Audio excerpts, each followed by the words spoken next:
देवाशी आपलं नातं इतकं घट्ट असावं की जगाने पाठ फिरवली तरी ब्रह्मांड नायक स्वतः आपल्या पाठीशी उभे राहतील. स्वामींच्या कृपेवर विश्वास ठेवा. मन तुटलेलं असताना एकदा स्वामींचं नाव घ्या. कदाचित समस्या लगेच संपणार नाही, पण ती सहन करण्याची शक्ती नक्की मिळेल. कारण स्वामींच्या कृपेवर ठेवलेला विश्वास कधी वाया जात नाही. मनापासून श्री स्वामी समर्थ टाईप करा. तुमच्या समस्या दूर होतील. स्वामी म्हणतात, बाळा, का उगाच टेन्शन घ्यायचं? आजचा दिवस मनसोक्त जगायचं. भूतकाळाच्या ओझ्याला दूर ठेवायचं. भविष्याच्या काळजीला थोडं विसरायचं. नशिबाच्या हाती सोडून काही गोष्टी मनावरचं ओझं हलकं करून जगायचं. दुःख तर येतच आयुष्यात पाहुण्यासारखं, पण आनंदाला कायमचं घर द्यायचं. सुखदुःखात जी माणसं सोबत उभी राहतात त्या नात्यांना मनापासून जपायचं. क्षणभंगूर आहे सारा खेळ या आयुष्याचा, म्हणून प्रत्येक क्षण हसत हसत जगायचं. अवधूत चिंतन श्री गुरुदेव दत्त. श्री स्वामी समर्थ. जय जय स्वामी समर्थ. नमस्कार स्वामी भक्तांनो, तुमच्या सर्वांचं स्वागत आहे स्वामी भक्ती प्रतिभा या चॅनलमध्ये. आजचा दिवस तुम्हाला आनंदाचा, आरोग्यदायी जाओ हीच मी स्वामीचरणी प्रार्थना करते आणि आजच्या आपल्या व्हिडिओला सुरुवात करते. स्वामी भक्तांनो, तुम्ही आपल्या चॅनलवर नवीन असाल तर कृपया चॅनलला सबस्क्राईब, लाईक आणि शेअर करा. स्वामींचा आशीर्वाद कायम आपल्या पाठीशी राहो, यासाठी अशक्य ही शक्य करतील स्वामी टाईप करा. स्वामी तुमच्या सर्व समस्या, दुःख दूर करतील. स्वामी भक्तांनो, तुमच्यासमोर 2 नंबर आहेत, त्यापैकी तुम्हाला एकाला निवडायचं आहे आणि आजचा स्वामी संदेश तुमच्यासाठी काय आहे ते तुम्हाला जाणून घ्यायचं आहे. आता हा संदेश त्या भक्तांसाठी ज्यांनी 10 नंबरच्या अंकाला स्पर्श केला आहे. स्वामी म्हणतात, माणसाचं औषध माणूसच असतं. कधी जखम देतं तर कधी मलमही लावतं. कोणी वेदना देतं, कोणी समाधान देतं. प्रत्येक भेटीत आयुष्य काहीतरी शिकवत असतं. वेदना देणारा नेहमीच वाईट नसतो, तो जगण्याचे कठीण धडे देऊन जातो. समाधान देणारा जगण्याला अर्थ देतो. तुटलेल्या मनाला पुन्हा हसणं शिकवतो. म्हणून प्रत्येक माणसाचा आदर करा, कारण प्रत्येक भेट ही नशिबाची शिकवण आहे. काही माणसं आयुष्य सजवतात तर काही माणसं आयुष्य आपलं घडवतात. जेव्हा सगळं तुझ्या विरोधात चाललंय असं वाटतं तेव्हा हार मानू नकोस, कारण प्रत्येक मोठ्या यशाआधी एक कठीण काळ येतोच. लोक तुझ्यावर शंका घेतील, परिस्थिती तुला थांबवण्याचा प्रयत्न करेल आणि अनेकदा स्वतःवर विश्वास राहणार नाही.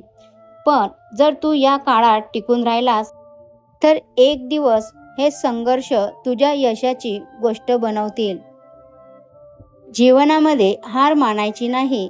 जरी वाट कठीण असेल, तुझ्यातच ताकद आहे, फक्त विश्वास हवा असतो. अंधार जरी दाटला तरी उजेड जवळच असतो. एक पाऊल पुढे टाका, मार्ग आपोआप सापडतो. जगणं कठीण आहे, पण तू त्याहून मजबूत आहेस. स्वप्नासाठी लढताना तूच खरा योद्धा आहेस. आज नाही जमलं तरी उद्या नक्की जमेल. स्वतःवर विश्वास ठेवा, आयुष्य खूप सुंदर बनेल. चांगल्या लोकांची देव खूप परीक्षा घेतो, पण त्यांची साथ कधीच सोडत नाही. आणि वाईट लोकांना देव खूप काही देतो, पण त्यांची साथ कधीच देत नाही. स्वतःला अभिमान वाटावा, फक्त इतकं मोठं व्हा.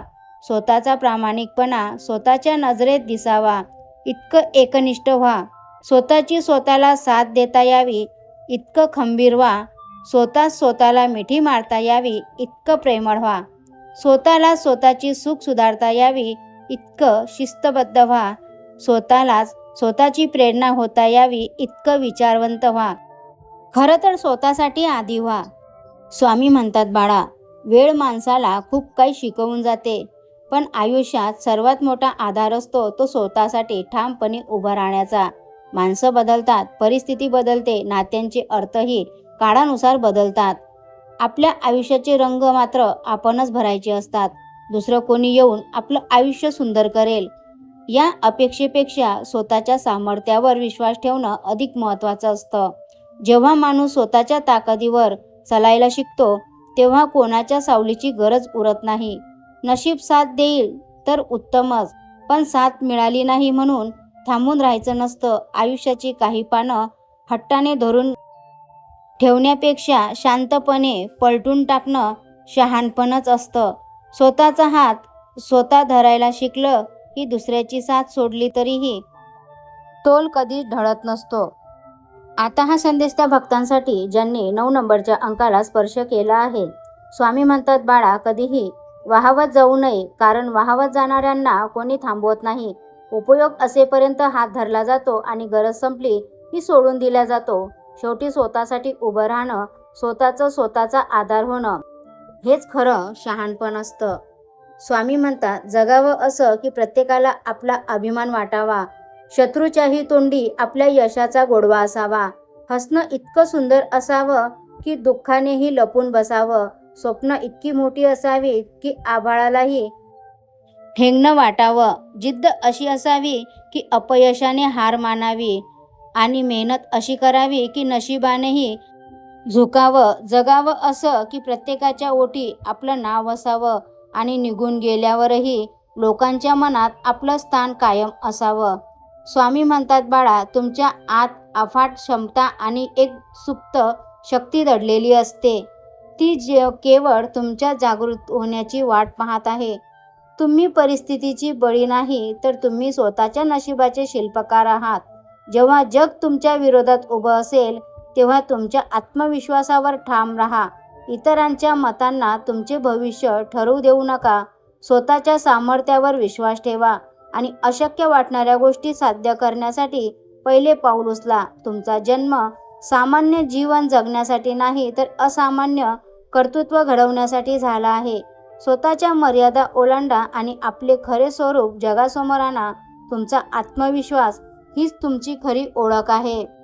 स्वामी म्हणतात, स्वतःकडे भरलेलं ताट असूनही इतरांच्या अर्ध्या भाकरीच्या तुकड्याकडे पाहून जळणारे लोक कधीच समाधानी राहत नाही.